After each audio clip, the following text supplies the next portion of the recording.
My name's Gary Silverside from Industry Partners Australia. Part of what we do is we have a group called IPA Collective. This is a group of trusted, and I really want to emphasize that word trusted industry specialists. They offer a range of products and services, but especially for industry in general around consulting, training, and general services. Today I've got very privileged to have John Broadbent with me from Realize Potential. Hey John, how are you? Good afternoon, Gary. Very well, thank you. Thanks for the interview. Yeah, cool. John, tell me a little bit about the services you offer at Realize Potential. So the business was named after me doing over 4 decades in manufacturing. I think next year's my 50th year, so my end of my fifth decade. And I realised that many manufacturers were leaving a lot of money on the table. So they weren't realising the potential of their business, whether it's, power, water, gas, utilities, labour, people, raw materials.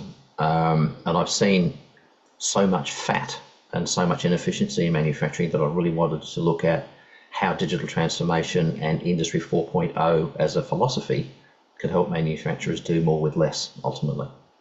Okay, cool. What what what drives you?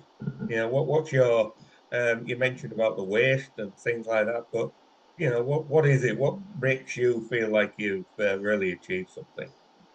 I've had a phenomenal career as originally a mechanical engineer, then automation engineer, and then a business owner for quite some time. And that career in manufacturing has been so rewarding, and this is a way for me to give back to Hmm. the industry really, but also watch the steady decline of Australia's GDP manufacturing contribution from 14% to 6%.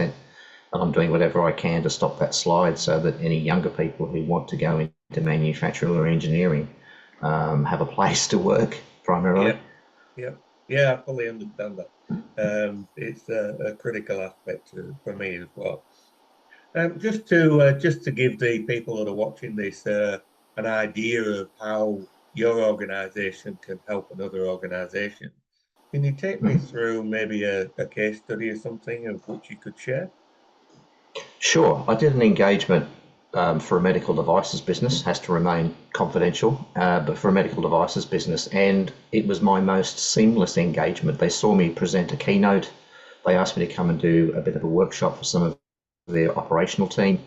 I then came up with the idea of doing some interviews at the senior executive level to really look for alignment between the operational level and the leadership as to where they saw the business from a vision point of view.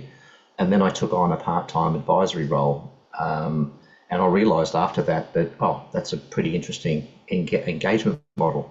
So I developed what I call now my four-tiered engagement model because it works so well for them. And in fact, there's my latest LinkedIn recommendation is from that company. It was such a successful engagement for them and for me. So I then put together a one-pager that describes my four-tier engagement model, which starts off with a keynote, which I'll do effectively for free if it's done remotely, like a lunch and learn via Zoom. I can then run a half to 1 day workshop for the organisation to tease out the issues at the operational level. And I find because I've spent many years on factory floors, I have a easy to build rapport with the operational production and engineering management people because I understand their issues at a very, empathic level. And then when I find if I interview the execs, often they haven't really thought about digital transformation of manufacturing. They're focused on ERP and marketing and sales and the customer experience, but the poor manufacturing part of the business tends to become the poor cousin. And then the advisory role means that they can engage me for a fraction of what it would cost to employ someone like me on a full-time basis. So for me, it's a really neat way of helping an organisation develop a strategy, coach them into how to implement that strategy, and then I get out of there, get out of Dodge, and leave them to do it because they now have the program, the strategy, and the skills through my mentoring in order to be able to run with it themselves. Yeah, cool. Thank you. You've been part of the IPA collective for a little while now, John. I have. Where do you see the benefits? I love working with people who are competent, really good at their game.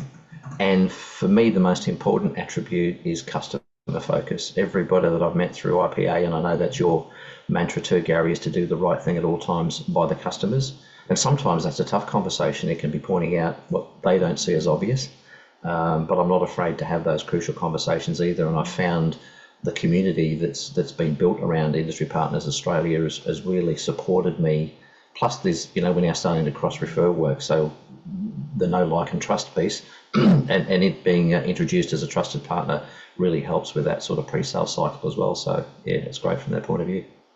All right. John, thank you for your time today. I really appreciate it.